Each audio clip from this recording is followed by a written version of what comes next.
Hi everybody, here we are in the Clearwater River, and today I'm going to show you the basics of fishing with bobbers and jig for steelhead. Now the first thing to do when deciding where to fish and how to fish with a bobber and jig is selecting the bobber. So in this case I selected a fairly small bobber because I'm not going to be fishing very far from shore, and I'm actually using a fairly small bait, and hence the small bobber. The next thing you need to do is think about how deep it is out there. Right now my bobber stopper, which is this little pink thing right here, is set about 3 feet. So in other words, if I cast out, my bobber will slip up until that point right there and stop. So I know from previous experiences this hole is about 6 feet deep. So what I'm going to do is I'm going to slide this bobber stopper up to 6 feet, all the way up here. Now what will happen when I cast, this bobber will slide all the way up and will stop here, and then I know my jig will be fishing about right near the bottom. That's where you want to fish.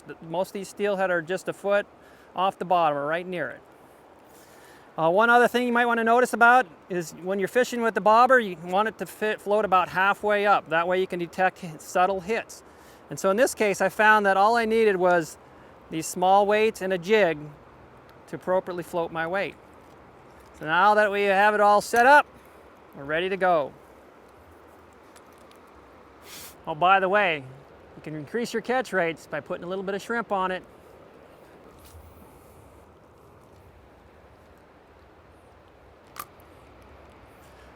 One of the nice things about bobbers is, as it starts going down the river, you can just open your bail and let line out. And as long as you can see your bobber, you can keep fishing. You can fish sometimes 100 yards down the river if the flows are right. Now one of the things to watch for is that green corky in the top. If you see it sitting right on top of the bobber, that means your jig is fishing just perfectly beneath it. And notice how that bobber is floating about halfway up. That's perfect amount of weight beneath it.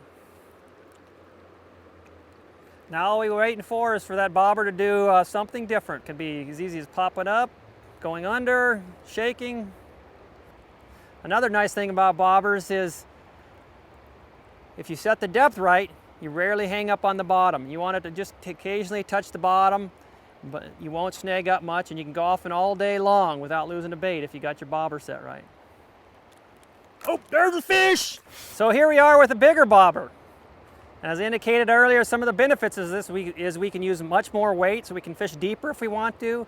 We also can cast a lot farther and see strikes way out there where you can't see that with a little bobber. So watch just how far I can cast this bobber and how far I can see it out compared to the little one.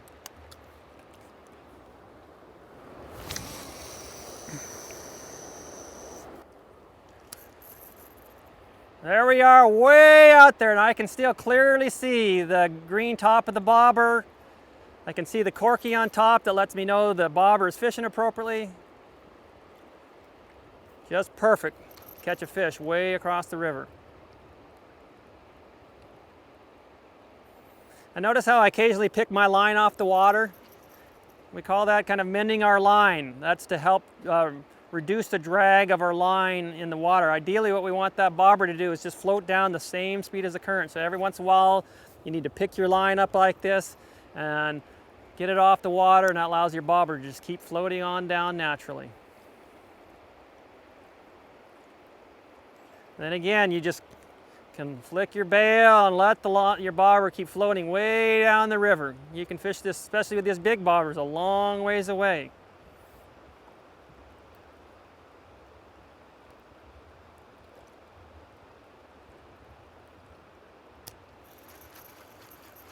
Then you do it all over again.